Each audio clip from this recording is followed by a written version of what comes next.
Hello, This bachcho. call is now being Welcome to Avanti recorded. Fellow. My name is Raj Jaiswal, and today we will discuss chemistry question of your test, whose code is UK800324. Okay. And बच्चों इस test में यह एक chapter test था जिसमें आपके solution chapter आए हुए थे। सॉल्यूशन चैप्टर आपसे पूछा गया था एंड ये आपका नीट का पेपर था। ठीक है, चलो बच्चों अगर इस चैप्टर की वेटेज की बात करें नीट में, सॉल्यूशन एंड क्वालिटेटिव प्रॉपर्टी की वेटेज की बात करें तो पिछले 5 सालों में 7 क्वेश्चन पूछे गए। एवरेज ऑन एवरेज काउंट करोगे तो 1 से 2 क्वेश्चन आते हैं। जैसे देखो 2024 मतलब इस साल आपके 2 क्वेश्चन आए हुए थे, लास्ट ईयर 1 थे, बाकी सभी इस साल 2 क्वेश्चन आते हैं। तो वही एवरेज काउंट 1 से 2 क्वेश्चन आता है इस चैप्टर का नीट में। ठीक है, चलो फिर ये फर्स्ट क्वेश्चन आती है। केमिस्ट्री का पेपर आपका क्वेश्चन नंबर 41 से स्टार्ट था। ठीक है, और ये आपका फर्स्ट क्वेश्चन था। तो क्वेश्चन पढ़ते हैं क्या कर रहा है। क्वेश्चन कर रहा है concentrated aqua sulphuric acid is 98% H2SO4 by mass. 98% H2SO4 by mass का मतलब क्या हुआ? इसका मतलब हुआ मास ऑफ H2SO4 क्वेश्चन में दे रखा है, मास ऑफ H2SO4 क्वेश्चन में दे रखा है कितना, 98 ग्राम। तो मास ऑफ H2SO4 98 ग्राम है। ठीक है, और ये परसेंटेज की बात कर रहा है ना, it means mass of solution कितना होगा? सॉल्यूशन का मास 100 ग्राम। सॉल्यूशन का मास क्या है? 100 ग्राम है। और उसका डेंसिटी दे रखा है, उसका डेंसिटी दे रखा है। ठीक है, तो इधर देखो डेंसिटी किसका दे रखा हुआ है, ये सॉल्यूशन का डेंसिटी दे रखा है 1.8। जब सॉल्यूशन का डेंसिटी दे रखा है, मास दे रखा है, हम वॉल्यूम निकाल सकते हैं। अगर वॉल्यूम निकालेंगे बच्चों सॉल्यूशन का, वॉल्यूम किसका? सॉल्यूशन का अगर हम निकालेंगे तो वॉल्यूम का फॉर्मूला था mass divided by density. Mass divided by density. Mass कितना दे रखा है? मास दे रखा है बच्चों 98 ग्राम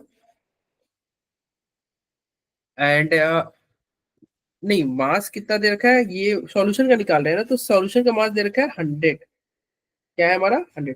98 तो H2SO4 का मास है ना, तो सॉल्यूशन का मास कितना है? 100। डिवाइडेड करेंगे, इसका डेंसिटी क्या है? 1.8। तो ये आ जाएगा आपका ml में आएगा, क्योंकि यूनिट क्या है? ग्राम पर लीटर है। ठीक है, ग्राम पर लीटर है, बट हमने क्या रखा है इधर देखना, 1.8 है डेंसिटी। मास कितना था हमारा? 100 ग्राम था। हमने क्या लिया? 100 ग्राम लिया, तो ग्राम ग्राम कट जाएगा और आपका क्या बचेगा? आपका बच जाएगा, ये सॉल्व करोगे तो आ जाएगा 55.5 ml। ठीक है, इसको जब तुम सॉल्व करोगे 100 ग्राम है एंड डिवाइडेड बाई ये density, mass divided by density किए तो क्या आया? 55 पॉइंट, ये क्या है? ml है यूनिट। यूनिट क्या है बच्चों? जी फॉर ग्राम, ml है, ml में यूनिट दे रखा है, ग्राम पर ml। ठीक है, तो आपका क्या आया? यूनिट आया, ये क्या आया? वॉल्यूम कितना है? 55.5 ml आया।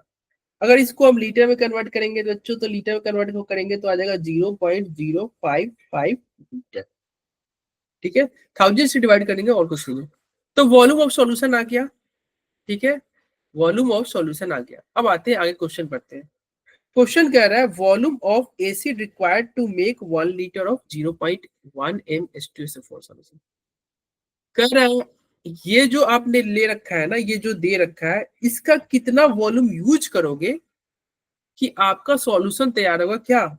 1 लीटर सॉल्यूशन आपका रेडी होगा जिसका कंसेंट्रेशन 0.1 है। पहले तो ये जो सॉल्यूशन हमारे पास है इसका कंसेंट्रेशन देखते हैं।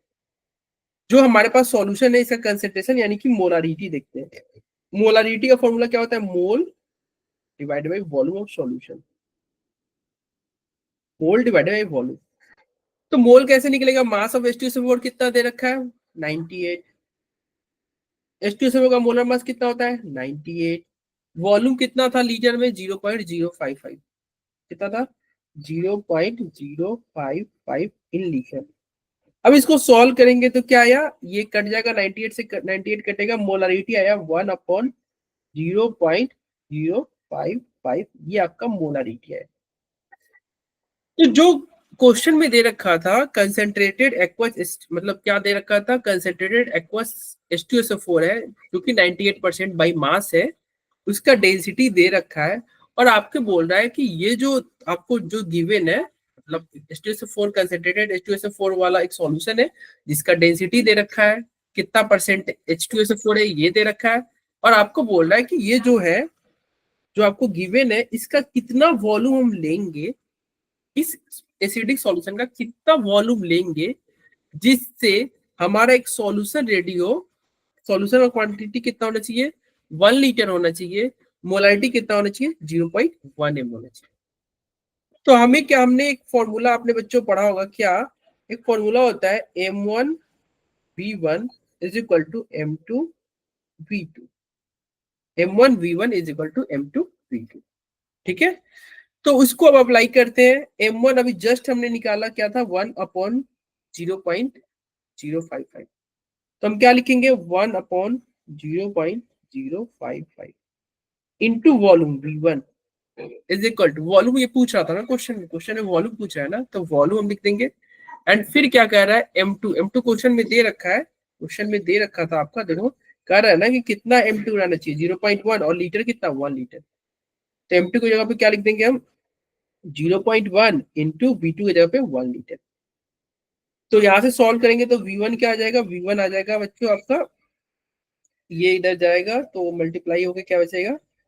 ये बचेगा आपका 0.1 इंटू 0.055 लीटर। अगर ml में कन्वर्ट करेंगे तो 1000 से मल्टीप्लाई हो जाएगा, क्या होगा? 5.5 ml। अप्रोक्स क्या होगा? तो आंसर क्या हो जाएगा? अप्रोक्स में बात करेंगे तो 6 ml आएगा। तो ऑप्शन आओ देखते हैं बच्चों, ऑप्शन क्या होगा? 41 का आंसर होगा आपका, 41 का आंसर हो जाएगा 6 ml। ठीक है, चलो अब नेक्स्ट क्वेश्चन में बढ़ते हैं। नेक्स्ट क्वेश्चन क्या दे रखा है? 42 क्या कर रहा है?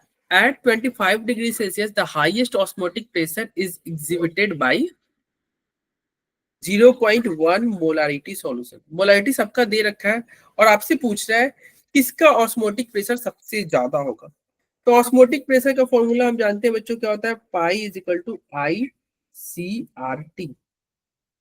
आर तो सबका कांस्टेंट ही होगा, आर एक कांस्टेंट है, टेम्परेचर सबका फिक्स सेम है 25 डिग्री सेल्सियस।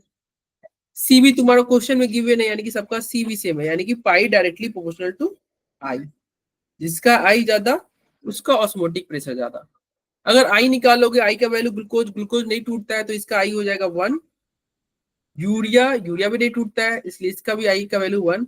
KCl का आई का वैल्यू हो जाएगा 2, और इसका वैल्यू ये टूटेगा कैल्शियम 2+ और 2Cl- में, यानी कि इसका वैल्यू आई का वैल्यू होगा 3।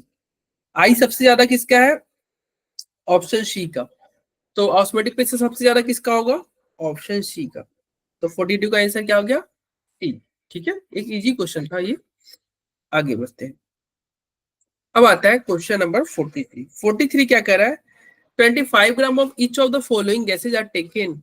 मतलब कह रहा है कुछ गैस है जिसका 25 gram of each of the following gas लिया जा रहा है, टेम्परेचर दे रखा है, प्रेशर दे रखा है, which of this will have least volume. अच्छा, ये कह रहा है वॉल्यूम किसका सबसे कम है। चार ऑप्शन दे रखे हैं। देखो ऐसे क्वेश्चन में आपको एक फॉर्मूला ध्यान रखना होगा। कौन सा फॉर्मूला? पीवी बराबर एनआरटी, सबको पता होगा यार, पीवी बराबर एनआरटी। अब बताओ यहाँ से अगर मान लो टेम्परेचर तो कांस्टेंट दे रखा है, चलो भाई, आर गैस कांस्टेंट कांस्टेंट ही होता है, ठीक है। 25 gram of each of the following gas are taken, और प्रेशर भी यहाँ पे दे रखा है, यानी कि प्रेशर भी कांस्टेंट ही है, प्रेशर फिक्स है 600 mm pressure. It means pressure तुम्हारा ये कांस्टेंट है, तो इसका मतलब क्या होगा? Volume directly proportional to N. जिसका मोल ज्यादा, एन क्या है? मोल, जिसका मोल ज्यादा उसका वॉल्यूम ज्यादा। जिसका मोल ज्यादा उसका वॉल्यूम ज्यादा। और चूंकि हम जानते हैं मोल जो होता है इनवर्सली प्रोपोर्शनल होता है मोलर मास के, it means volume inversely proportional होगा मोलर मास के। ठीक है। और क्वेश्चन में कह रहा था which will have least volume. Least volume मतलब सबसे कम वॉल्यूम किसका होगा, सबसे कम वॉल्यूम उसका होगा जिसका मोलर मास सबसे ज्यादा होगा। तो सबसे ज्यादा मोलर मास किसका है, ऑप्शन किसका है, सी। सी का मोलर मास सबसे ज्यादा होगा। ठीक है, एच आई ऐसे होता है ना, fluorine chlorine bromine iodine. Iodine का एटॉमिक नंबर ज्यादा, आयोडीन का वॉल्यूम ज्यादा और मास ज्यादा। आयोडीन का मास ज्यादा, ठीक है, वॉल्यूम क्या हो गया, कम होगा। मोलर मास ज्यादा हो गया, वॉल्यूम कम। ठीक है, चलो 43 हो गया। अब आगे बढ़ते हैं। देखो 44 क्वेश्चन क्या कह रहा है, कह रहा है एक सॉल्यूशन है जिसमें a solution of two liquid boils at a temperature more than the boiling point of either of them. कह रहा है दो सॉल्यूशन है, दो लिक्विड का एक सॉल्यूशन बनाया गया है जो कि टेम्प बॉयल कर रहा है, इसको इसका बॉयल जो बॉइलिंग हो रहा है वो क्या हो रहा है, at temperature more than the boiling point, मतलब बॉइलिंग पॉइंट से ज्यादा का टेम्परेचर में बॉयल हो रहा है। इज द बाइनरी सॉल्यूशन, वो बाइनरी जो सॉल्यूशन है वो क्या है। क्या बोल रहा है बच्चों, बोल रहा है दो लिक्विड को मिला के सॉल्यूशन तैयार किए और सॉल्यूशन का बॉइलिंग पॉइंट क्या हो जा रहा है, सॉल्यूशन का बॉइलिंग पॉइंट ज्यादा हो जा रहा है इंडिविजुअल बॉइलिंग पॉइंट से। क्योंकि बॉइलिंग पॉइंट ज्यादा हुआ इट मींस वेपर प्रेशर के साथ उल्टा रिलेशन होता है बॉइलिंग पॉइंट का, वेपर प्रेशर कम हो गया। और जहां पे वेपर प्रेशर कम आता है उसको वो क्या होता है, वही कहलाता है वेपर प्रेशर का घटना, मतलब negative deviation. Rawls law of negative deviation. तो 44 का क्या होगा, negative deviation from Rawls law. 44 का क्या हो गया, negative deviation from Rawls law. चलो अब आते हैं नेक्स्ट क्वेश्चन पे। ये क्या कह रहा है, 45 क्या कह रहा है, 45 कह रहा है the vapour pressure of two liquid A and B in the pure state are in the ratio. Vapour pressure का रेशियो बच्चों दे रखा है, कितना रेशियो दे रखा है, 1:2। एक काम करते हैं ना, जो दे रखा है उसको लिख लेते हैं। वेपर प्रेशर क्या दे रखा है, P naught A divided by P naught B is equal to क्या है, 1/2। ये क्वेश्चन में आपका दे रखा है। फिर कह रहा है एक binary solution of A and B contain A and B in mole proportion. अच्छा ये मोल का रेशियो भी दे रखा है, क्या दे रखा है, mole of A divided by mole of B, इसका वैल्यू भी 1/2 दे रखा है। फिर कह रहा था mole fraction of A in pure in the vapour phase. ये मोल ए का मोल फ्रैक्शन पूछ रहा है लेकिन किसमें, वेपर फेज में पूछ रहा है। एक काम करते हैं ना, ए का मोल फ्रैक्शन ही निकालते हैं पहले। ए का अगर मोल फ्रैक्शन निकालेंगे तो मोल फ्रैक्शन ऑफ ए क्या होगा, mole of A divide by mole of A plus mole of B, यही होगा।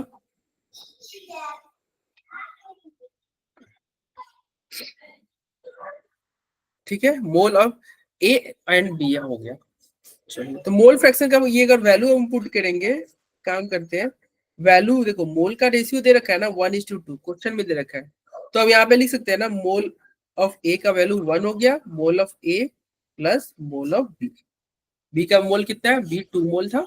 देखो अभी ये था ना एन ए, क्वेश्चन में दे रखा है ये N A by N B क्या है, 1/2 है। तो मोल फ्रैक्शन ऑफ ए क्या हो गया, मोल फ्रैक्शन ऑफ ए हुआ 1/, मोल फ्रैक्शन ऑफ ए अगर 1/3 हो रहा है तो it mean mole fraction of B क्या होगा, बी का मोल फ्रैक्शन 2/3 होगा। ठीक है, तो बी का निकालना चाहो तो 2/3 होगा। अब क्या कर होगा, ये कह रहा है मोल fraction of A in vapour phase. ये वेपर फेज में मोल फ्रैक्शन पूछ रहा है, तो वेपर फेज की बात आएगा तो हम कौन सा लगाएंगे रोल, डाल्टन्स लॉ का यूज करो, रॉल्स का यूज करो। चलो तो हम जानते हैं एक फॉर्मूला, आपने जब रॉल्स और डाल्टन का कॉम्बिनेशन होता है तो एक फॉर्मूला बनता है क्या, mole fraction of A into partial pressure of A in pure form is equal to क्या होगा, mole fraction of A in vapour form into total pressure, यही होगा। Mole fraction of A in solution अभी हमने निकाला, solution में क्या था 1/3 था, तो 1/3 कर देंगे। पी नॉट ए की जगह पी नॉट ए की रखते हैं। मोल फ्रैक्शन ऑफ ए ये इन गैस फेज, ये तो पूछ रहा था, ये तो पूछ रहा है। ठीक है,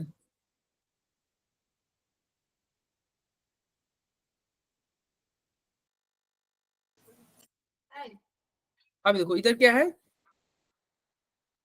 अब टोटल प्रेशर अगर निकालोगे तो टोटल प्रेशर का एक फॉर्मूला आपको यहाँ पे अप्लाई करना होगा, ठीक है।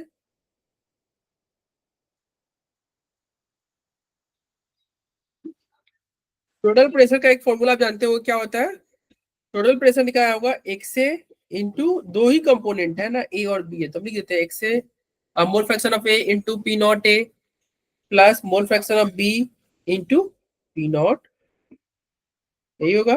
चलो अब मोल फ्रैक्शन ऑफ ए क्या दे रखा हुआ है, मोल फ्रैक्शन ए अभी हमने निकाला था 1/3 आया था, पी नॉट ए की जगह पी नॉट ए ही रखते हैं, प्लस करेंगे मोल फ्रैक्शन ऑफ बी, अभी हमने फाइंड किया था, क्या था 2/3 था, तो इसके जगह पे क्या लिख देंगे 2/3 इंटू पी नॉट। जब पी नॉट बी की जगह पे क्या लिख सकते हो, देखो यहाँ पे अगर हम क्रॉस मल्टीप्लाई करेंगे तो क्या आएगा, P naught B is equal to 2 into P naught A, ये क्वेश्चन में दे रखा था रेशियो है, तो पी नॉट बी की जगह पे क्या लिखेंगे 2 इंटू पी नॉट ए, ठीक है। अब यहां से अगर सॉल्व किया जाए तो क्या होगा, ये पी नॉट ए से पी नॉट ए कट जाएगा, कट जाएगा क्या, अरे ये क्या हो गया, अरे हमने तो गलत जगह फॉर्मूला डाल दिया ना, यहाँ पे वैल्यू पुट करना था ना।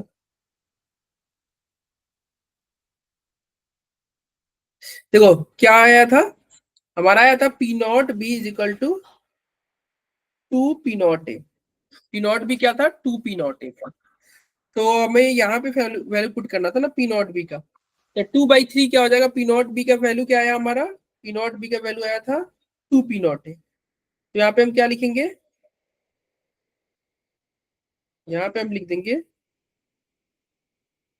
2 पी नॉट ए, ठीक है, 2 पी नॉट ए।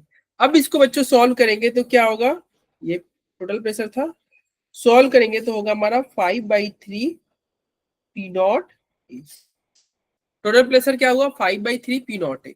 तो आओ अब ऊपर वाले इक्वेशन जो था हमारा, इसमें हम वैल्यू को पुट करते हैं, पीटी का टोटल प्रेशर का वैल्यू पुट करते हैं, क्या था 5/3 पी नॉट,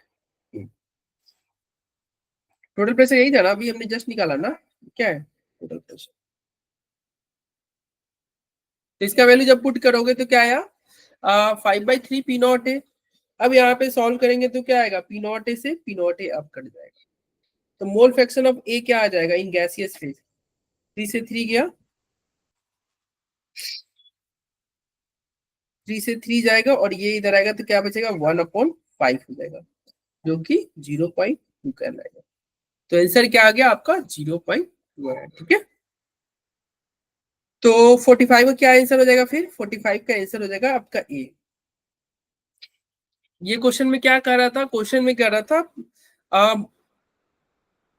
पार्शियल प्रेशर का रेशियो दे रखा था in pure state, in pure state 1 ratio दे, मोल का भी रेशियो दे रखा था, ठीक है, और आपसे ए का मोल फ्रैक्शन पूछा था लेकिन गैस फेज में, यानी कि वाई ए पूछा था क्या होगा, ठीक है।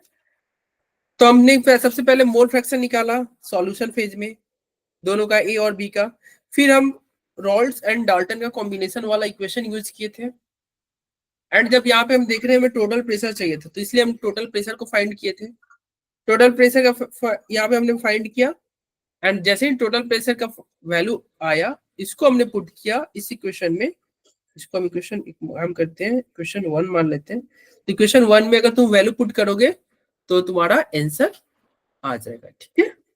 चलो अब आते हैं नेक्स्ट क्वेश्चन 46 पे। 46 क्या रहा है, the elevation in boiling point of a solution, एक सॉल्यूशन का एलिवेशन इन बॉइलिंग पॉइंट दे रखा है,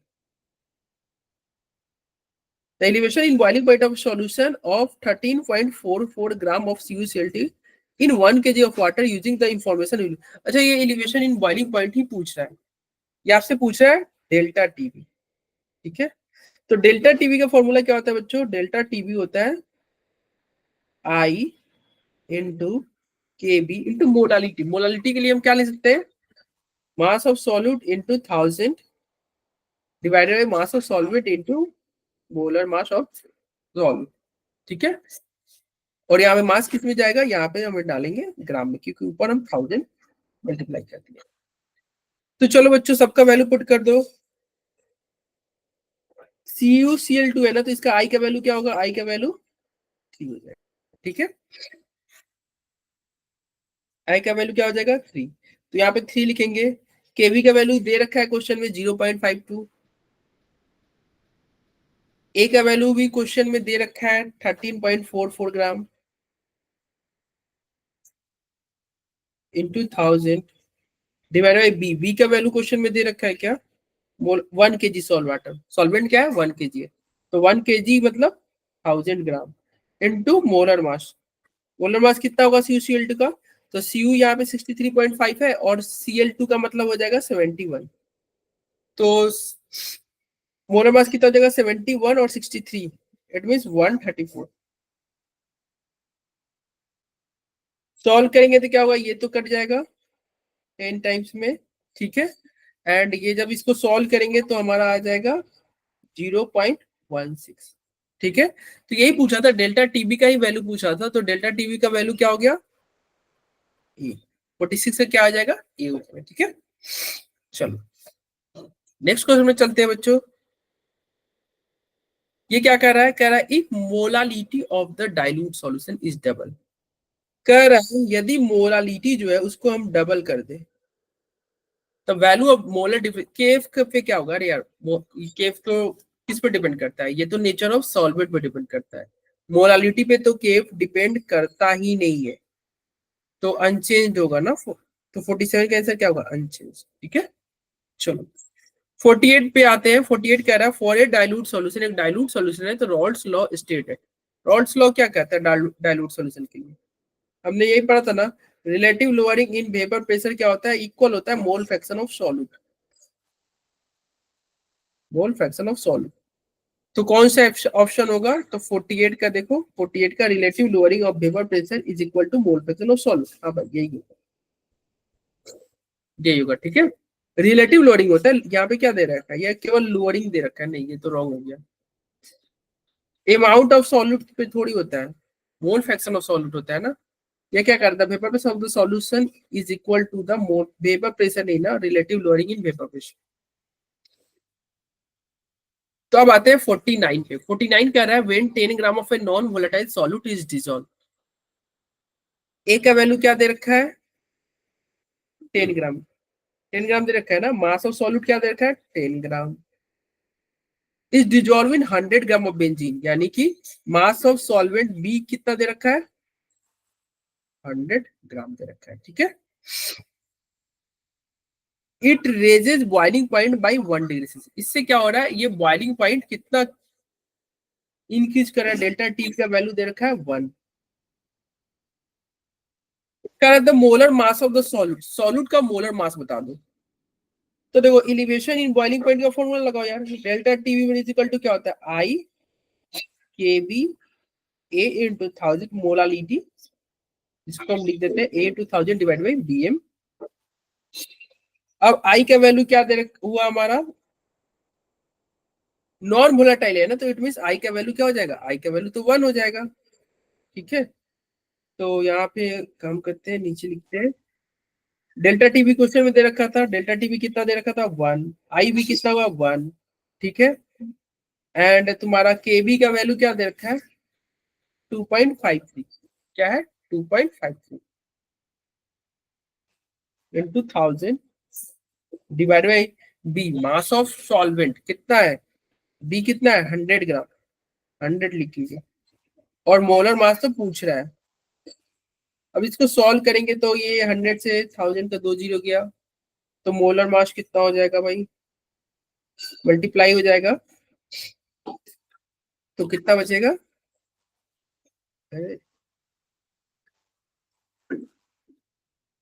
ए कितना है यार, ए 10 ग्राम है ना, ये तो हमने छोड़ ही दिया, आई के बी ए, ए कितना था, ए तुम्हारा था 10, यानी कि यहाँ पे 10 से भी मल्टीप्लाई होगा। ए का वैल्यू भी पुट करोगे ना, ए तुम्हारा क्या है क्वेश्चन में दे रखा है ना 10। ठीक है, टू दे रखा है ना 10 gram of non volatile solute, तो ए 10 होगा, रखोगे वैल्यू मल्टीप्लाई करके, तो आंसर आ जाएगा मोलर मास कितना हो जाएगा 0.253 ग्राम तो और मिलेगा। ठीक है, तो यही आपका आंसर होगा। इट मींस 49 का आंसर हो जाएगा डी, 49 का डी आंसर। ठीक है, चलो नेक्स्ट क्वेश्चन पे चलते हैं बच्चों। नेक्स्ट क्वेश्चन 50 नंबर कह रहा है एक container with a semi permeable membrane. एक कंटेनर में क्या है, semi permeable membrane in between contains 1 m glucose. कह रहा है ग्लूकोज का मोलालिटी दे रखा हुआ है 1 m है on one side and on the other following aqueous solution on the other, in which case osmosis will not occur। कह रहा है किसमें ऑस्मोसिस नहीं ऑकर होगा। ठीक है, चलो, तो अगर ऑस्मोसिस नहीं ऑकर होने के लिए क्या होना चाहिए, पाई का फॉर्मूला होता है ICRT। ठीक है, तो ऑस्मोसिस नहीं होगा, कब नहीं होगा, ऑस्मोसिस नहीं होगा जब दोनों तरफ ऑस्मोटिक प्रेशर सेम हो जाए। ठीक है, दोनों तरफ ऑस्मोटिक प्रेशर सेम हो जाए। तो ऑस्मोटिक प्रेशर सेम करने के लिए देखो, आओ देखते हैं। क्या कह रहा है, ग्लूकोज है ना, तो ग्लूकोज का आई का वैल्यू क्या हो गया, 1 × 1। ठीक है, 1 है।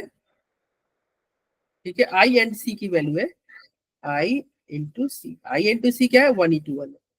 तो 50 का देखो यार, 50 का अगर ऑप्शन सी देखोगे तो इसका मोलालिटी 0.5 है और आई का वैल्यू 2 है।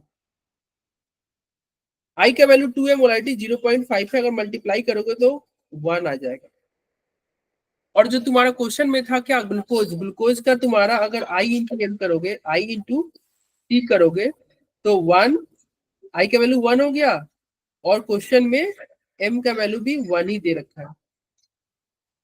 तो ये भी 1 था, यहाँ भी 1 है, तो यहाँ पे चूंकि ऑस्मोटिक प्रेशर सेम हो गया इसलिए ऑस्मोसिस नहीं होगा। हमें यही चेक करना था किसका ऑस्मोटिक प्रेशर 1 हो रहा है, तो यहाँ पे 1 हो रहा है। बाकी सब में तुम देखोगे यहाँ पे तो 2 हो जाएगा, NaCl का 2 होता है ना, आई का वैल्यू 2 होता है, तो 2 × 1 2, यहाँ पे भी 2 × 1 2, यहाँ पे 3 और K2 ऐसे 4 3 में टूटेगा ना, तो 3 × 3 9 हो जाएगा। तो 1 किस में आ रहा है, सी में आ रहा है, तो 50 का आंसर क्या होगा बच्चों, सी होगा। ठीक है, चलो अब आते हैं 51। 51 कह रहा है assuming that sea water is 3.5% weight by weight aqueous solution of NaCl, what is the molality of sea water. ये सी वाटर का मोलालिटी पूछ रहा है। मोलालिटी का फॉर्मूला अभी उसी से वैसे देख रहे हैं क्या, A × 1000 divide by B × mw, where A क्या है, मास ऑफ सॉल्यूट। तो मास ऑफ सॉल्यूट क्या दे रखा है, 3.5 ग्राम, परसेंट में मतलब क्या हो गया 3.5 × 1000 divided by B, mass of solute 3.5 है और सॉल्यूशन का मास कितना है, सॉल्यूशन का मास हो गया आपका, परसेंटेज है ना, तो सॉल्यूशन का मास हो जाएगा 100 ग्राम। सॉल्यूशन का मास हो गया बच्चों 100 ग्राम। इट मींस सॉल्वेंट का मास कितना हो जाएगा, 100 - 3.5, क्योंकि आपका क्या है, सॉल्यूशन में क्या क्या था, नमक भी तो था, NaCl भी है ना, तो NaCl का मास हटा दो तो बस सॉल्वेंट का मास बचेगा। तो 100 में से 3.5 माइनस करेंगे, क्या बचेगा 96.5। ये क्या हो गया, सॉल्वेंट का मास हो गया। I into molar mass, molar mass NaCl कितना होता है 58.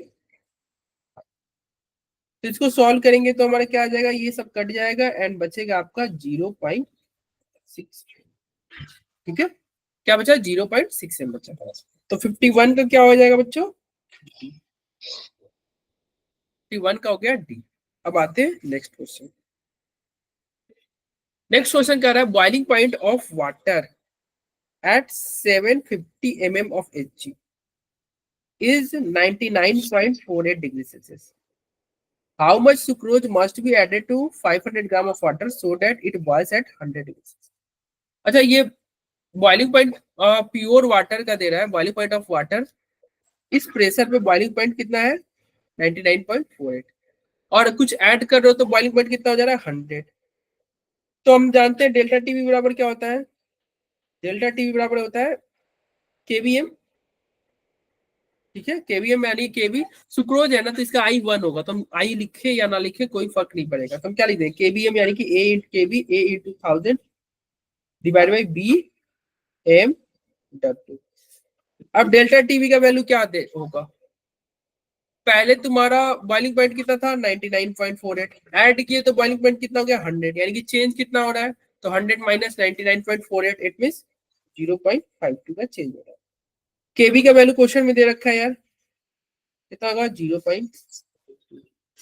ए का वैल्यू देखो, ए का वैल्यू ही पूछ रहा है, how much sucrose is on, तो ए की जगह पे ए रहने दो, into 1000 divided by B, B यानी कि मास ऑफ सॉल्वेंट कितना है, how much sucrose must be added in 500 gram of water, यानी कि बी का वैल्यू क्या हो जाएगा 500 इंटू मोलर मास, सुक्रोज है ना, तो सुक्रोज का मोलर मास कितना होता है 340, तो सॉल्व करेंगे तो क्या होगा, ये 0.5252 कट गया, ये 500 से ये 1000 कटेगा दो बार में, और ये उधर जाएगा 342/2 आएगा, इट मीन ए का वैल्यू क्या आ जाएगा 171 ग्राम, ए का वैल्यू क्या हुआ 171 ग्राम, तो 52 का आंसर क्या हो गया, 52 का आंसर हो गया डी। ठीक है, चलो 53 पे आते हैं। अरे ये तो चैप्टर आपका, ये टेस्ट पेपर था सॉल्यूशन का, मतलब ये जो आपका टेस्ट हुआ था सॉल्यूशन चैप्टर का था, बट ऑर्गेनिक का क्वेश्चन यहाँ पे आ गया है। ठीक है, तो इस चैप्टर का नहीं है, फिर भी आ गया तो देख लेते हैं यार, बाई मिस्टेक आ गया था। तो क्या है, आरसीएल है, अगर यहाँ पे केसीएन से रिएक्शन कराओगे तो केसीएन का सी अटैक करेगा सी माइनस, और ये क्लोरीन बाहर निकल जाएगा, प्रोडक्ट क्या बनेगा आर, ठीक है, आरसीएल बनेगा। और चूंकि यहाँ पे LiLH4 भी डाला गया है, यानी कि इसका रिडक्शन कराओगे, LiLH4 डालोगे अगले स्टेप में, तो ये रिडक्शन हो जाएगा और बनेगा RCH2, ये ऑर्गेनिक का क्वेश्चन है। ठीक है, चलो, एंड यहाँ पे अगर तुम करोगे AgCN से अगर तुम रिएक्शन कराते हो तो AgCN में N अटैक करता है, N अटैक करेगा और ये क्लोरीन बाहर आ जाएगा AgCN केस में, तो आपका क्या बनेगा RN triple bond C, and फिर से LiLH4 डालोगे, LiAlH4 डालोगे, लिथियम एल्युमिनियम हाइड्राइड डालोगे, तो क्या बनेगा RNH3, तो दोनों एक दूसरे क्या है, दोनों एक दूसरे क्या हो जाएंगे functional isomer, functional group change हो गया ना, यहाँ पे प्राइमरी अमीन था, ये सेकेंडरी अमीन हो गया, तो क्या हो गया फंक्शनल ग्रुप चेंज हो गया, तो क्या हो गया फंक्शनल आइसोमर, चेन आइसोमर तो है नहीं, पोजीशन 53 क्या होगा सी होगा। अब आता है 54, 54 क्या कह रहा है, which one of the following aqueous 1 molar solution has the highest freezing point, कह रहा है किसका फ्रीजिंग पॉइंट सबसे ज्यादा है, तो देखो कुछ भी सॉल्यूट मिलाते हैं तो फ्रीजिंग पॉइंट डिक्रीज होता है, डिप्रेशन इन फ्रीजिंग पॉइंट होता है, तो delta TF is equal to क्या होता है IKFM, डेल्टा TF मतलब क्या होता है TF not minus TF, actually freezing point solution का घटता है, कुछ हम ऐड करते हैं, क्या होगा IKFM।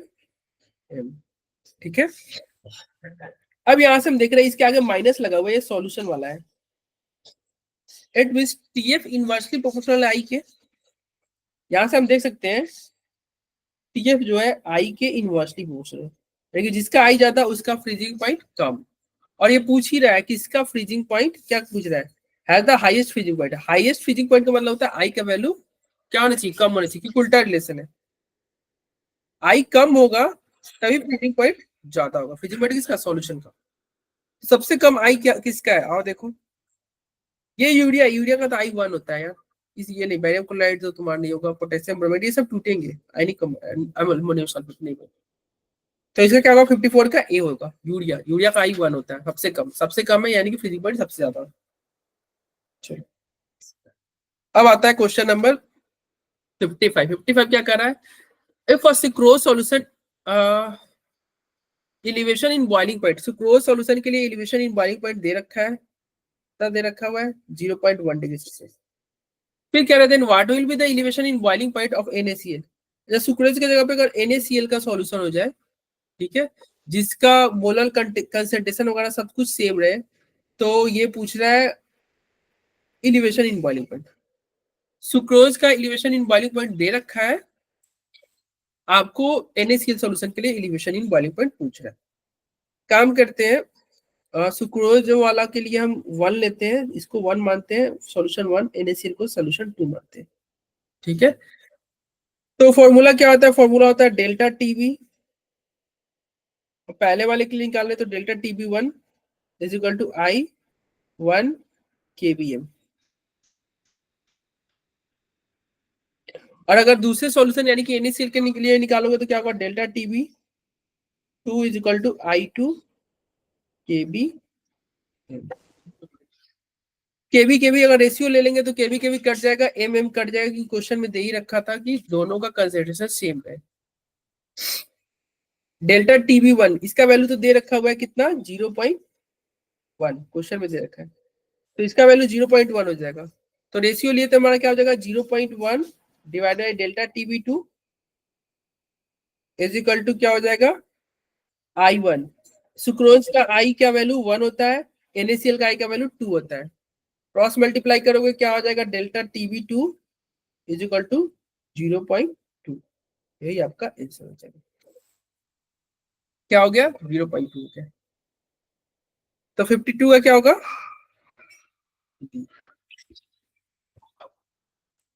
52 का बी हो जाएगा।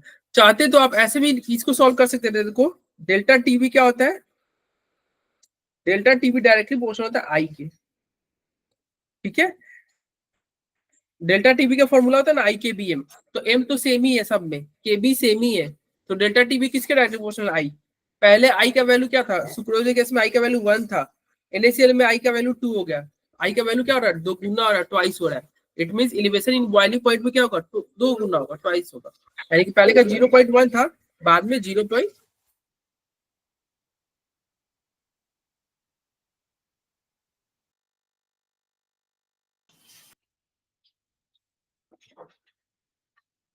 अब आते हैं अगले क्वेश्चन पे। ठीक है,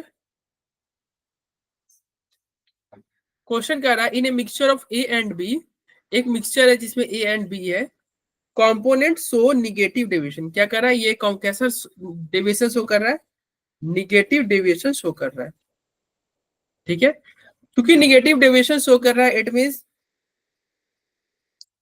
चेंज इन वॉल्यूम क्या होगा? निगेटिव। निगेटिव डेविएशन के केस में क्या होता है? डेल्टा बी भी निगेटिव होता है एंड डेल्टा एच भी निगेटिव होता है, दोनों निगेटिव होते हैं। तो निगेटिव डेविएशन यानी कि चेंज इन वॉल्यूम निगेटिव है। अब वॉल्यूम निगेटिव कब होगा? वॉल्यूम डिक्रीज कब होगा? जब इंट्रैक्शन अट्रैक्शन ज्यादा हो जाए। यानी कि मान लो ए और बी को तुम जोड़ के प्रोडक्ट बना रहे थे ए बी, तो वॉल्यूम कम तभी होगा ना जब ए बी का अट्रैक्शन, फोर्स ऑफ अट्रैक्शन ज्यादा हो जाए। फोर्स ऑफ अट्रैक्शन ज्यादा होगा ए और बी के बीच में, तो वॉल्यूम कम होगा। तो वही ऑप्शन ए क्या कर रहा है? A B interaction is stronger. हाँ भाई, ए बी इंट्रैक्शन ये कर रहा है ज्यादा होगा रिएक्टेंट के इंडिविजुअल के इंट्रैक्शन। तो यही तुम्हारा आंसर हो जाएगा। 56 का क्या हो गया? ए। ठीक है, चलो अब आते हैं 55 हो गया, 56 हो गया, एंड नेक्स्ट क्वेश्चन आते हैं 57। 57 क्या कर रहा है? Which of the following solution will have the lowest freezing point. हम जानते हैं डिप्रेशन इन फ्रीजिंग पॉइंट ही होता है, यानी कि delta T F is equal to क्या होता है? आई के एफ। लोएस्ट फ्रीजिंग पॉइंट के लिए क्या होना चाहिए? Delta T F. जो तुम्हारा टी एफ का वैल्यू क्या होगा?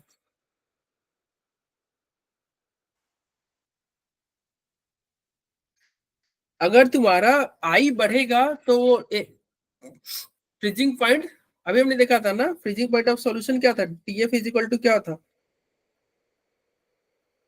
इसको तुम ऐसे लिख सकते हो ना, तो जस्ट हमने किया था, इसको लिख सकते थे ना, टीएफ माइनस सॉल्यूशन का ज्यादा होता है, प्योर सॉल्वेंट का कम होता है, इज इक्वल टू क्या? आई के एफ एम। ठीक है, अब यहाँ पे देखो ये क्या है? सॉल्यूशन। तो सॉल्यूशन का फ्रीजिंग पॉइंट क्या होगा? इनवर्सली प्रोपोर्शनल था ना आई के, अभी जस्ट हमने किया था, टीएफ इनवर्सली प्रोपोर्शनल था आई के है वो। ठीक है, तो जिसका आई ज्यादा होगा उसका, उसके सॉल्यूशन का फ्रीजिंग पॉइंट क्या होगा? कम होगा। तो कह रहा है which of the solution will have the lowest freezing point.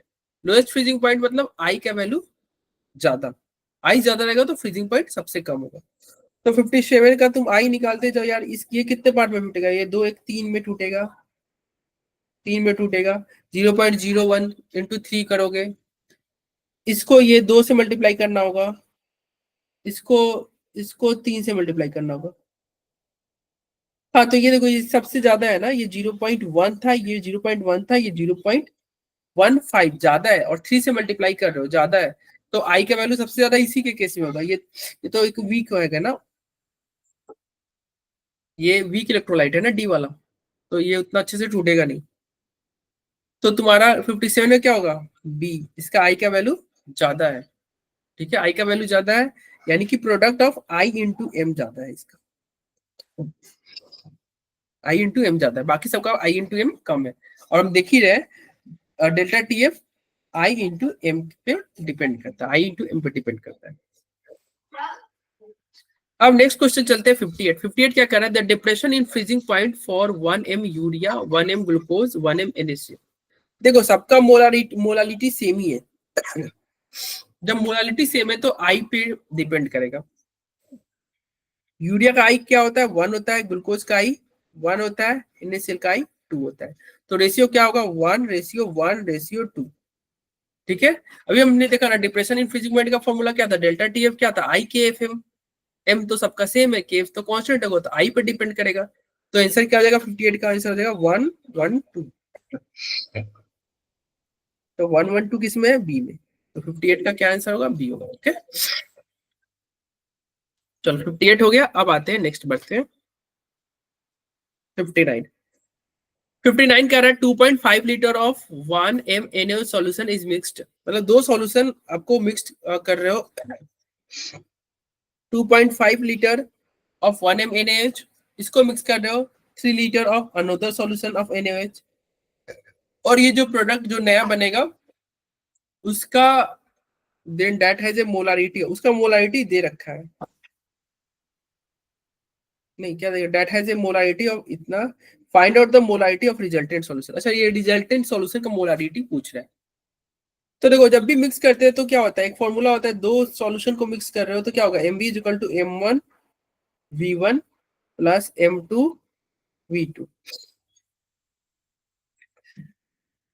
तुम्हारा एम हमें तुम्हें फाइंड करना है, लेकिन वॉल्यूम देखो पता चल गया 2.5 है, और ये क्या है 3 लीटर है, यानी कि टोटल वॉल्यूम क्या होगा 2.5 प्लस 3 है, इट मींस 5.5।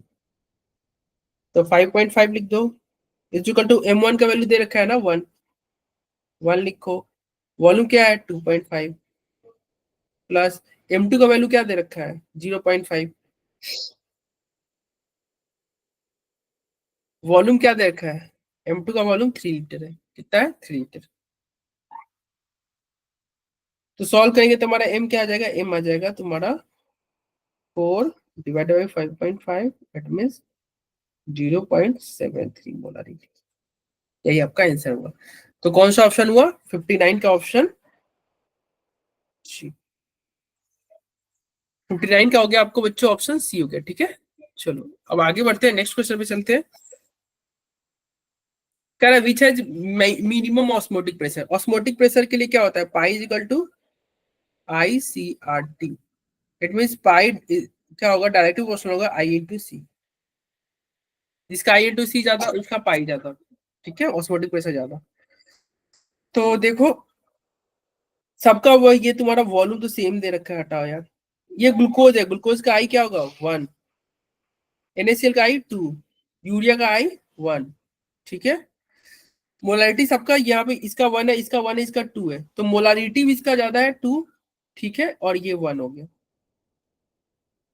ये पूछ रहा है मिनिमम ऑस्मोटिक प्रेशर, यानी कि आई इंटू एम करेंगे तो यहाँ पे क्या आ रहा है 2:1, यूरिया का आई 1 होता है ना, 2:1 2, इसका क्या आया 1:2 2, लेकिन इसका 1:1 होगा, दैट मींस 1 का सबसे कम आया।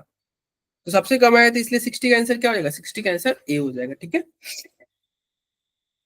चलो नेक्स्ट क्वेश्चन पे चलते हैं। 61 61 क्या कह रहा है, osmotic pressure observe for benzoic acid is, मतलब बेंजोइक एसिड का जो ऑस्मोटिक प्रेशर ऑब्जर्व हो रहा है वो क्या हो रहा है, ज्यादा हो रहा है। osmotic pressure observed when benzoic acid is dissolved in benzene is less than osmotic pressure from theoretical consideration. ठीक है, कह रहा ऑस्मोटिक प्रेशर जो तुम्हारा बेंजोइक एसिड का होगा जितना होना चाहिए उससे कम होता है, जितना होना चाहिए था उससे कम होता है। हम जानते हैं पाई डायरेक्टली प्रोपोर्शनल होता है आई के, अगर आई कम होगा तो पाई भी कम होगा। और बेंजोइक एसिड क्या होता है, बेंजोइक एसिड का आई कम होता है, क्यों? क्योंकि वो एसोसिएशन, दो बेंजोइक एसिड आपस में जुड़ते हैं और डाइमर का फॉर्मेशन करते हैं। क्योंकि डाइमर का फॉर्मेशन होता है, एसोसिएशन होता है, इसलिए उसका आई कम होता है। तो 61 का क्या हो जाएगा, 61 का सी हो जाएगा, benzoic acid associate in benzene. Benzoic acid क्या करता है, डाइमर का फॉर्मेशन करता है, ठीक है, इसलिए 61 का सी हो जाएगा। अब आते हैं 62 पे। 62 कह रहा है relative lowering of vapour pressure produced by A solution of 18 gram of urea in 100 gram of water. ठीक है, तो ये relative lowering of vapour pressure पूछ रहा है, क्या पूछ रहा है, RLVP। हम जानते हैं RLVP क्या होता है, मोल fraction of solute, mole fraction of solute. और मोल फ्रैक्शन ऑफ सॉल्यूट कैसे निकालेंगे, मास ऑफ सॉल्यूट, क्या करेंगे, मोल फ्रैक्शन सॉल्यूट के लिए क्या होगा, मोल ऑफ सॉल्यूट। तो क्या है, मोल 18 ग्राम कितने में डिजोल्व किया जा रहा है, 18 ग्राम डिवाइडेड बाई इसका मोलर मास यूरिया क्या होता है, 60 होता है, डिजोल्व कितने में किया जा रहा है, 100। पानी का मोलर मास कितना होता है, 18 प्लस 18 बाई 60, यही होगा ना। देखो इसका फॉर्मूला क्या होता है, मोल फ्रैक्शन का फॉर्मूला होता है क्या, मोल फ्रैक्शन ऑफ, अगर मान लो तुम किसका निकाल रहे हो, यूरिया का, तो मोल फ्रैक्शन ऑफ यूरिया का निकालने का होगा, तो mole of urea divided by mole of urea plus mole of water में डिजॉल्व करें ना, तो मोल ऑफ वाटर। तो यही करना था। तो जब इसको सारा का वैल्यू रखेंगे एंड पुट करेंगे एंड मल्टीप्लाई वगैरह करेंगे तो हमारे जैसा आ जाएगा, ये सब कटेगा एंड बचेगा 0.051। ठीक है, तो 62 का क्या हो गया, 62 का आंसर हो गया, 62 का आंसर हो गया सी। एक इजी क्वेश्चन था ये, टफ नहीं था। अब आते हैं 63। 63 क्या कह रहा है, osmotic pressure of solution is इतना, ऑस्मोटिक प्रेशर दे रखा है, टेम्परेचर दे रखा है, कंसंट्रेशन पूछ रहा है। तो हम जानते हैं पाई इज इक्वल टू क्या होता है बच्चों, पाई इज इक्वल टू होता है CRT। तो C इज इक्वल टू क्या होगा, पाई बाई RT। पाई का वैल्यू दे रखा है क्वेश्चन में कितना, 0.0821।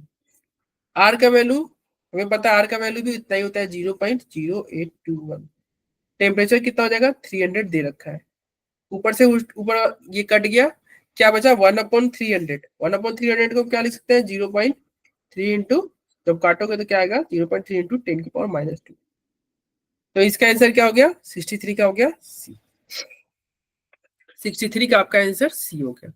नेक्स्ट क्वेश्चन पे चलते हैं, 64। 64 कह रहा है the average osmotic pressure of human blood is 7.8 बार। कह रहा है ह्यूमन ब्लड का ऑस्मोटिक प्रेशर दे रखा है, what is the concentration of an aqueous NaCl solution that could be injected in blood stream.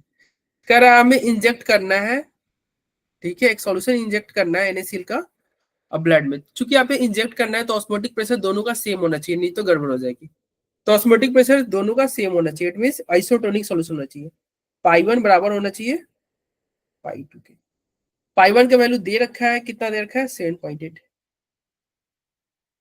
पाई 2 की जगह पे क्या लिखेंगे, NaCl को इंजेक्ट कर रहे हैं ना, यानी कि आई, क्या ICRT यही होता है, 7.8 था।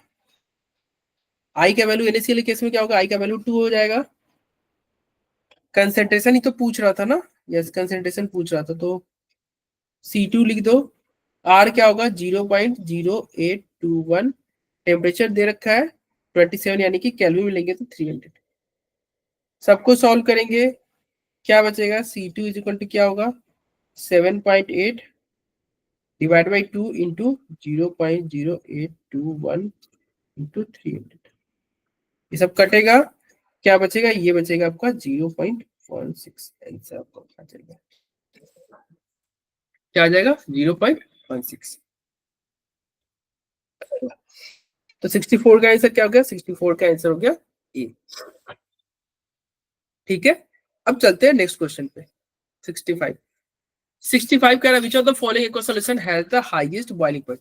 बॉइलिंग पॉइंट ज्यादा क्या होता है, जिसका आई इंटू एम ज्यादा उसका बॉइलिंग पॉइंट ज्यादा।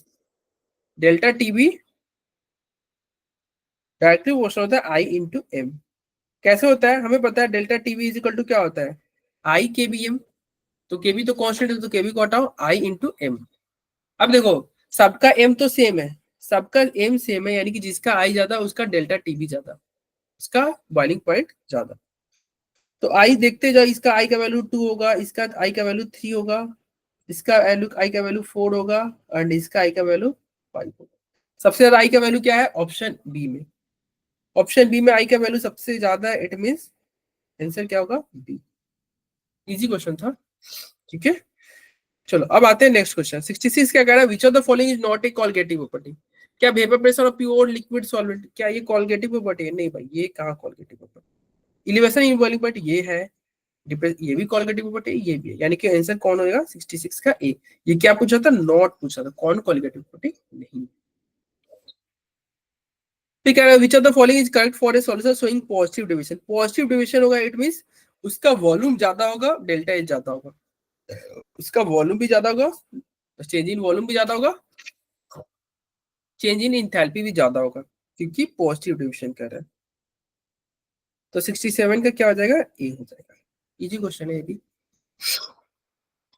कह रहा है the van't Hoff factor I for a इतना 0.3 M molal aqua solution of urea. देखो वांट ऑफ फैक्टर को इस आई मोलालिटी से कोई मतलब नहीं है, ठीक है। तो यूरिया का आई क्या होता है यार, यूरिया का आई तो 1 होता है। तो 68 में तो कुछ था ही नहीं है, 68 का ऐसे ही बेवकूफ बना रहा है ये, देख क्या होगा 68 का डी होगा। यूरिया का आई क्या होता है 1, तो 68 का क्या हो जाएगा डी, ठीक है। अब आते हैं 69। 69 कह रहा है which of the following will not obey Henry law. Henry law को कौन ओबे नहीं करेगा। तो देखो हेनरी लॉ को वो गैस ओबे करते हैं जो पार्शियल मतलब थोड़ा सा सॉल्युबल होता है लिक्विड में, जो पार्ट जो बहुत कम सॉल्युबल होता है वही गैस हेनरी लॉ को फॉलो करेगा। या फिर वो गैस हेनरी लॉ को फॉलो नहीं करेगा जो सॉल्वेंट में क्या कर ले, रिएक्शन कर ले। फॉर एग्जाम्पल जो नहीं फॉलो करते गैस वो कौन कौन से गैस हो सकते हैं, NH3, CO2, HCl, ये सब नहीं फॉलो करेगा हेनरी लॉ को, मतलब ये ज्यादा सॉल्युबल भी होता है, ठीक है, और ये रिएक्शन भी कर लेते हैं। तो यहाँ पे देख लो इसी में से एक ऑप्शन है NH3, तो आंसर क्या होगा NH3। बाकी सारी गैस पानी में कम सॉल्युबल, ये सब कम सॉल्युबल है, इसलिए हेनरी लॉ को फॉलो करेगा। तो 69 का क्या होगा, डी होगा। अब आते हैं 70। 70 कह रहा है solubility of a substance in a specified amount of solvent depend on. Solubility किस पे डिपेंड करता है, क्या टेम्परेचर, हाँ यार टेम्परेचर बढ़ाओगे तो वो ज्यादा सॉल्युबल होगा। नेचर ऑफ सॉल्वेंट, सॉल्यूट कैसा सॉल्यूट है, कैसा सॉल्वेंट, हाँ सब पे डिपेंड करता है, ऑल ऑफ दीज होगा। सॉल्युबिलिटी सभी, ये temperature, nature of solute, nature of solvent सब पे डिपेंड करता है, तो ऑल ऑफ दीज हो जाएगा। अब आते हैं 71। 71 कह रहा है the osmotic pressure of a solution at 0 degree Celsius is 4 atm। Osmotic pressure दे रखा है, what will be its osmotic pressure at 273 degree Celsius under similar condition. और ये ऑस्मोटिक प्रेशर पूछ रहा है, ठीक है, कंसंट्रेशन नहीं दे रखा है। कंसंट्रेशन तो काम करते हैं, ऑस्मोटिक प्रेशर दे ही रखा है, टेम्परेचर दे रखा है, तो कंसंट्रेशन निकालते हैं। कंसंट्रेशन का क्या फॉर्मूला जाएगा, कंसंट्रेशन हो जाएगा पाई बाई आर टी। ये होता है ना, पाई इक्वल टू CRT होता है, तो पाई बाई RT हो जाएगा। तो यहाँ पे पाई का वैल्यू 4 हो गया, आर का वैल्यू नहीं दे रखा है, आर ही रहने देते हैं, ठीक है। और टेम्परेचर 0 डिग्री सेल्सियस है, इट मीन 273 केल्विन। तो ये तुम्हारा कंसंट्रेशन हो गया। चलो ये इस कंसंट्रेशन को हम C1 मान लेते हैं। कह रहा what will be its osmotic pressure, मतलब ये जो सॉल्यूशन है इसी का ऑस्मोटिक प्रेशर बताओ इस टेम्परेचर पे। तो इस टेम्परेचर यानी कि पाई 2 बता दो। पाई 2 का फॉर्मूला क्या हो जाएगा, C2R T2। C2 का वैल्यू क्या था, C2 C1 तो सेम ही है, क्वेश्चन में दे रखा है, तो C2 क्या होगा, C2 जो होगा वो C1 ही होगा। काम करते हैं ना, C1 ही लिख देते हैं, क्योंकि तो ऐसे लिख दो, C1 बराबर क्या है, C2 है, क्वेश्चन में दे रखा है। तो क्या हुआ भाई, C2 का वैल्यू क्या होगा, 4 डिवाइडेड बाई R इंटू 273, फिर और R, और टेम्परेचर T2 कितना दे रखा है, 273 डिग्री सेल्सियस। अगर कैल्विन में कन्वर्ट करेंगे तो क्या हो जाएगा, 546, 546। काटोगे, कट गया, 2 बार में 8 से आ गया, 4 इंटू 2 क्या हो जाएगा, 8। तो कितना ऑस्मोटिक प्रेशर आया, 8 आया। ठीक है, तो इसका आंसर क्या होगा, 71 का आंसर होगा,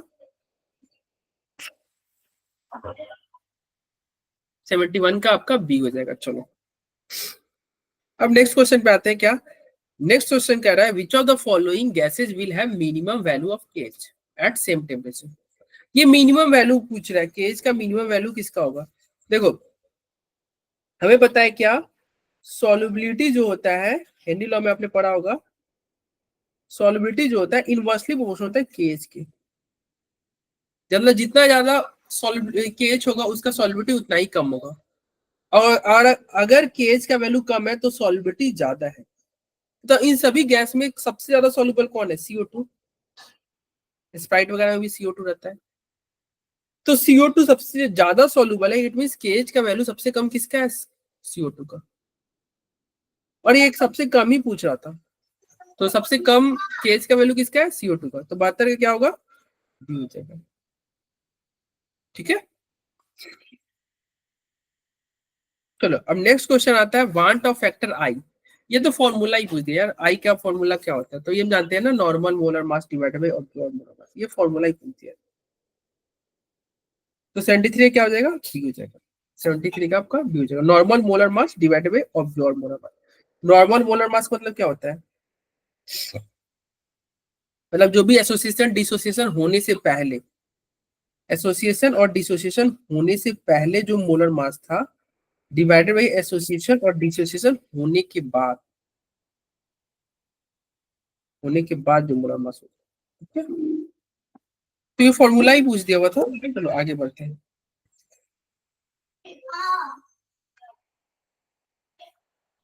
अब आते हैं 74 पे। 74 कह रहा था, osmotic pressure of molar solution at of urea at 27 degree Celsius.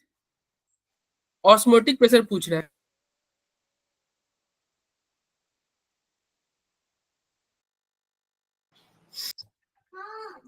देखो अब 74 जो है ना, इसमें क्या कर रहा है, osmotic pressure of molar solution of urea at 27 degree Celsius. Osmotic pressure पूछ रहा है, ठीक है, यूरिया का किसका, यूरिया का ऑस्मोटिक प्रेशर पूछ रहा है। तो osmotic pressure of molar solution of urea at 27 degree Celsius. चलो भाई, पाई इज इक्वल टू क्या होता है यार, पाई इज इक्वल टू होता है CRT। कंसंट्रेशन दे रखा है क्या,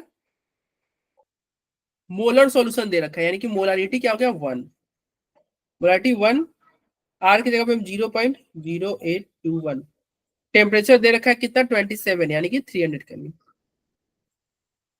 सॉल्व करेंगे क्या आ जाएगा, 24.618। बहुत इजी क्वेश्चन था। 74 क्या हो जाएगा, डी। 74 का हो जाएगा आपका डी हो जाएगा। ठीक है, चलो अब नेक्स्ट क्वेश्चन में चलते हैं। 75 कह रहा है, which of the following solution can form maximum boiling azeotrope.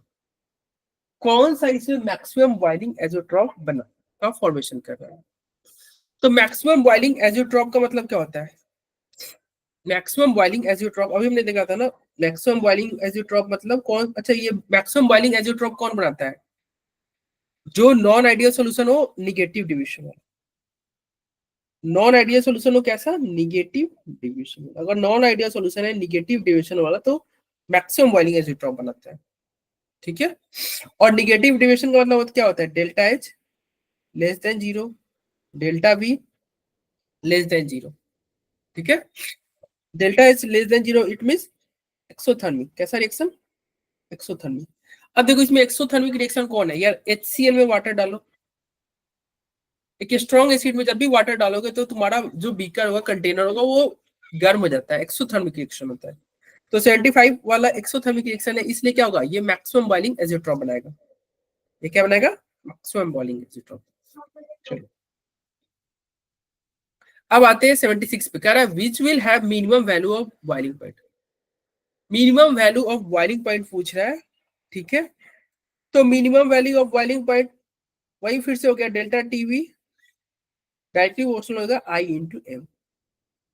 M सबका सेम है, आई देख लो, आई सबसे ज्यादा जिसका होगा उसका बॉइलिंग पॉइंट ज्यादा होगा, आई जिसका सबसे कम होगा उसका बॉइलिंग पॉइंट सबसे कम होगा। सबसे कम आई किसका होगा, यूरिया का ही होगा, 1 होता है।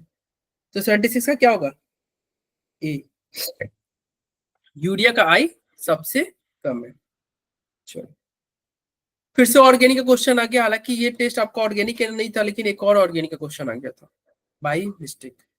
कह रहा है which of the following is not expected to be intermediate of the following reaction. कह रहा है इंटरमीडिएट कौन नहीं हो सकता, देखो ये रिएक्शन है, ये आई हटेगा तो प्लस यहाँ पे आ सकता है, तो देखो तो कहीं यहाँ पे प्लस है क्या, यस, तो ये तो इंटरमीडिएट हो सकता है। फिर रीअरेंजमेंट कराओगे तो यहाँ का जो हाइड्रोजन है, यहाँ का जो हाइड्रोजन है ये यहाँ पे शिफ्ट होगा और प्लस यहाँ पे भी आ जाएगा, तो बी भी हो सकता है, ठीक है। और फिर जब यहाँ पे प्लस आएगा तो H2O इस पे अटैक करेगा, इस पोजीशन पे H2O का ऑक्सीजन का लोन पेयर इस पे अटैक करेगा और ऑक्सीजन OH2 प्लस जुड़ेगा, यानी कि ये भी हो सकता है। तो कौन नहीं होगा, बी सी डी पॉसिबल है, ए कभी भी पॉसिबल नहीं है, ए कभी भी पॉसिबल नहीं है, और ये नॉट नॉट ही पूछ रहा था। तो 77 का क्या होगा, 77 का ए होगा, 77 का आपका ए हो जाएगा। चलो अब आते हैं नेक्स्ट क्वेश्चन 78 पे। 78 कह रहा है ए सॉल्यूशन कंटेनिंग 10 ग्राम पर decimetre cube of urea is isotonic. अच्छा ये कह रहा है सॉल्यूशन क्या है, आइसोटोनिक है। आइसोटोनिक है मतलब दोनों का ऑस्मोटिक प्रेशर सेम, दोनों का ऑस्मोटिक प्रेशर क्या होगा, सेम होगा। इट मींस ये कहना चाह रहा है पाई 1 इक्वल होगा पाई 2। आइसोटोनिक देखते हैं, हमारा क्लिक कर जाना चाहिए, पाई 1 इक्वल होगा पाई 2 का। तो पाई 1 के जब हम क्या लिख सकते हैं, A1 into B1, A1 into 1000, A into 1000 divided BMW होता है ना, तो B1 MW1 is equal to क्या होगा, A2 into 1000 divide by B2 into MW2। क्या पूछ रहा है, the molecular mass of non volatile solute, यानी कि MW2 पूछ रहा है, इसका वैल्यू आपसे पूछ रहा है, इसका वैल्यू पूछ रहा है क्या होगा। कर है सॉल्यूशन कंटेनिंग 10 ग्राम, 10 ग्राम पर डेसीमीटर क्यूब ऑफ यूरिया, यानी कि कितना, एक A1 का वैल्यू क्या हो गया 10 ग्राम, तो यहाँ पर 10 लिखो इंटू 1000 पर डेसीमीटर क्यूब, यानी कि पर डेसीमीटर क्यूब क्या हो गया, 1 लीटर। डेसीमीटर क्यूब का मतलब होता है 1 लीटर को हम बोलते हैं डेसीमीटर क्यूब, और 1 लीटर पानी का मास होता है 1000 ग्राम। इट मीन B1 का मास कितना हो गया 1000 into 60 is equal to A2। A2 question में दे रखा है ना 5% सॉल्यूशन, सॉल्यूशन कितना है 5%, यानी कि ए का वैल्यू क्या हो गया 5 इंटू 1000, 5% था, यानी कि बी का वैल्यू 100%, का मतलब होता है 100 में बात होता है, और इंटू मॉलिक्यूलर वेट ये तो पूछ रहा है। तो हम सॉल्व करेंगे, सॉल्व करेंगे तो क्या होगा, 1000 से 1000 गया, ये 0 से 0 जाएगा, ये 1000 से 1000 जाएगा, और ये 6 उधर जाके मल्टीप्लाई जाएगा, ठीक है। और कुछ बचा, ये 10 है ना, तो यस MW क्या होगा, क्या क्या बच रहा है 5 इंटू 10 इंटू ये 6, तो 5 10 6 8 में 300, कितना आया 300। तो 78 का आंसर क्या हो जाएगा, 78 का आंसर हो जाएगा ए, 78 का हो जाएगा बच्चों ए आंसर हो जाएगा। चलो आगे बढ़ते हैं 79। 79 कह रहा है equal mass of methane and oxygen, methane and oxygen दोनों का मास इक्वल है और उसको मिक्स किया जा रहा है in an empty container at 25 degree Celsius, the fraction of the total pressure exerted by the oxygen. ये कह रहा है ऑक्सीजन जो प्रेशर एक्सर्ट करेगा जो भी तुम्हारा कंटेनर है उसका फ्रैक्शन बता दो, कितना फ्रैक्शन कर रहा है। और क्या कर रहा है, equal mass of methane and ethane, दो गैस को मिक्स कर रहे हो और एम्प्टी कंटेनर में मिक्स कर रहे हो। इट मींस कौन सा लॉ यूज होगा, एम्प्टी कंटेनर है, गैस को मिक्स कर रहे हो, डाल्टन्स लॉ यूज होगा। तो डाल्टन्स लॉ क्या होगा, तुम किसके लिए निकाल रहे हो, आप निकाल रहे हो the fraction of the total pressure exerted by oxygen, oxygen के लिए निकाल रहे हो, तो प्रेशर एक्सर्टेड बाय ऑक्सीजन क्या होगा, mole fraction of oxygen into total pressure. तो हमें ऑक्सीजन का मोल फ्रैक्शन भी निकालना होगा, हमें टोटल प्रेशर भी निकालना होगा, और यहाँ पे वैल्यू निकाल के पुट करेंगे, तुम्हारा आंसर आ जाएगा। ठीक है, तो देखो मोल फ्रैक्शन नाउ निकालते हैं। मोल फ्रैक्शन ये क्या है, नहीं ऑक्सीजन ही है, the fraction of the total pressure exerted by oxygen, yes oxygen की बात करें। ठीक है, तो आओ मोल फ्रैक्शन अगर हम ऑक्सीजन का निकालें, O2 का निकालेंगे, तो एक काम करते हैं, गिवन मास हम मान लेते हैं, इक्वल वॉल्यूम इक्वल मास कर रहा है ना, कर रहा है, मीथेन एंड ऑक्सीजन दोनों का मास इक्वल है, हम W ग्राम मान लेते हैं, मानते हैं कि ऑक्सीजन का मास कितना है, W ग्राम, कितना है भाई, W gram, W divided by oxygen का मोलर मास कितना होता है 32, divided by W by 32, plus क्या करेंगे, W बाई मीथेन का कितना होता है, मीथेन एक तुम्हारा मीथेन था ना, मीथेन का मोलर मास कितना होता है 16, तो W बाई 16, सॉल्व करेंगे, W से W कट जाएगा, क्या बचेगा 1/3 बचेगा, W से W कट जाएगा, बचेगा आपका 1/3। कैसे 1/3 बच रहा है देख लो इधर, W बाई 32, ये एलसीएम लेंगे, क्या बचेगा 3W बाई 30, W से W गया, 32 से 30 गया, 1/3 बचा, तो मोल फ्रैक्शन ऑफ O2 क्या बचा, ये तो बचा 1/3, और ये क्या है टोटल प्रेशर, और ये पूछ ही रहा था, क्या पूछ रहा है, द फ्रैक्शन, फ्रैक्शन की बात कर रहा है of the total pressure, total pressure के कंपेयर में कितना फ्रैक्शन ऑक्सीजन प्रेशर लगा रहा है, तो टोटल प्रेशर के कंपेयर में ऑक्सीजन कितना प्रेशर लगा रहा है 1/3, तो आंसर क्या होगा 1/3, क्या होगा 79 का आपका डी हो जाएगा। ठीक है, चलो अब आते हैं लास्ट क्वेश्चन पे, जो आपके पेपर का लास्ट क्वेश्चन था। क्वेश्चन क्या कह रहा है, relation between the volume of gas that dissolve in a fixed volume of solvent and the partial pressure. अच्छा, ये गैस को तुम किस में डिसॉल्व कर रहे हो, relation between volume of gas that dissolve in a fixed volume of solvent, gas को सॉल्वेंट में डिसॉल्व कर रहे हो और वो पार्शियली डिसॉल्व हो रहा है, it means Henry law use होगा, और हेनरी कांस्टेंट का वैल्यू दे भी रखा है, कह रहा है K1 K2 हेनरी कांस्टेंट है। ठीक है, क्वेश्चन क्या कर रहा है, relation between the volume of gas 2 that dissolve in a fixed volume of solvent 1, कह रहा है जो तुम्हारा गैस 2 है इसको डिसॉल्व करा रहे हो सॉल्वेंट 1 में, ठीक है, एंड द पार्शियल प्रेशर दे रखा है गैस 2 का, एंड द पार्शियल प्रेशर, ठीक है, रिलेशन बिटवीन वॉल्यूम, अच्छा ये वॉल्यूम के साथ रिलेशन कर रहा है, बताओ, relation between the volume of gas 2 that dissolve in a fixed volume of solvent 1 and the partial pressure of gas 2 is, ये पूछ रहा है वॉल्यूम का रिलेशन बताओ, जब वॉल्यूम का रिलेशन पूछ रहा है और हेनरी कांस्टेंट दे रखा है, it means Henry law use होगा, तो हेनरी लॉ क्या होता है, हेनरी लॉ तो यही होता है, और पार्शियल प्रेशर क्या होता है, partial pressure is equal to KH mole fraction, partial pressure of A into KH mole fraction है, तो यहाँ पे ये KH ये नहीं लिखते हैं, एक काम करते हैं जो दे रखा है उसी को लिखते हैं, वॉल्यूम गैस 2 के साथ रिलेशन पूछ रहा है, तो गैस 2 के साथ रिलेशन पूछ रहा है ना, तो हम गैस 2 के लिए अप्लाई करते हैं हेनरी लॉ, तो गैस 2 के लिए जब हम हेनरी लॉ लिखेंगे, इसके लिए गैस 2 के लिए, तो क्या होगा P2 लिख दो, प्रेशर क्या होगा P2 लिख दो, हेनरी कांस्टेंट के लिए K2 लिख दो, इनटू मोल फ्रैक्शन ऑफ 2 लिख दो। ठीक है, अब मोल फ्रैक्शन ऑफ 2 निकालते हैं, ठीक है, मोल फ्रैक्शन ऑफ 2 निकालते हैं, तो मोल फ्रैक्शन ऑफ अगर 2 निकाला जाएगा तो क्या होगा, mole of 2 divided by mole of 1 plus mole of 2, क्योंकि हेनरी लॉ अप्लाई ही होता है, यूज ही होता है वैसे वैसे गैस के लिए जो लेस सॉल्युबल हो, जो सॉल्वेंट में क्या हो लेस सॉल्युबल है, इट मींस N1 का वैल्यू N2 के कंपेयर में बहुत कम होगा, N1 का वैल्यू N2 के कंपेयर में कम होगा, इसलिए हम इसको लिख सकते हैं N2 बाई,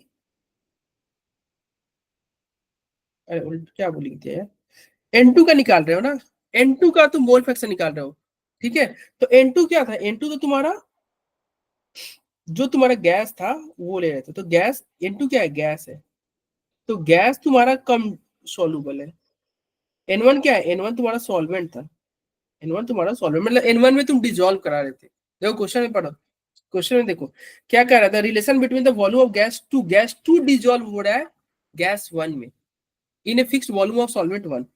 सॉल्वेंट वन में तुम्हारा गैस टू डिजोल्व हो रहा है, सॉल्वेंट वन में गैस टू डिजोल्व हो रहा है, यानी कि सॉल्वेंट वन ज्यादा है, गैस टू तुम्हारा कम है, यानी कि मोल ऑफ वन के कंपेयर में मोल ऑफ टू बहुत कम है। ठीक है, मोल ऑफ वन के कंपेयर में बहुत कम है। ठीक है, तो हम इसको मोल ऑफ टू को हम यहाँ पे इग्नोर कर देंगे, इसको इग्नोर कर देंगे, तो क्या बचेगा N2/N1।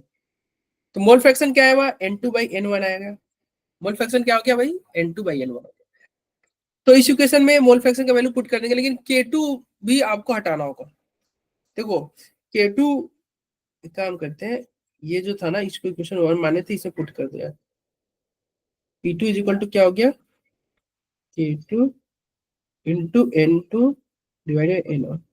क्या यही आंसर होगा क्या, और देखते हैं यही आंसर होगा क्या। नहीं, ये आंसर थोड़ी होगा, ये तो प्रेशर है, ये वॉल्यूम का बारे में पूछा था ना। रिलेशन क्या कर, रिलेशन बिटवीन द वॉल्यूम, ये कह रहा है वॉल्यूम के साथ रिलेशन के साथ, लेकिन हमारा रिलेशन आ गया प्रेशर के साथ। तो प्रेशर के साथ रिलेशन आ गया, आपको वॉल्यूम के साथ रिलेशन चाहिए, तो प्रेशर को हटाओ। क्योंकि बात ही हो रही है केवल गैस गैस की, तो हम गैस लॉ यूज करते हैं, जहां गैस की बात होगी वहां पे गैस लॉ यूज करेंगे। गैस लॉ क्या होता है, पीवी बराबर एनआरटी होता है। अगर गैस टू के लिए बात करेंगे तो क्या हो जाएगा, P2V2 is equal to N2, और क्या हो जाएगा R, टेम्परेचर तो सेम ही है, तो N2RT। ठीक है, तो यहाँ पे P2 का वैल्यू क्या हो जाएगा, P2 का वैल्यू जब निकालोगे तो क्या होगा, N2RT डिवाइड बाई V2। ये तुम्हारा क्या गया, P2 का वैल्यू आ गया।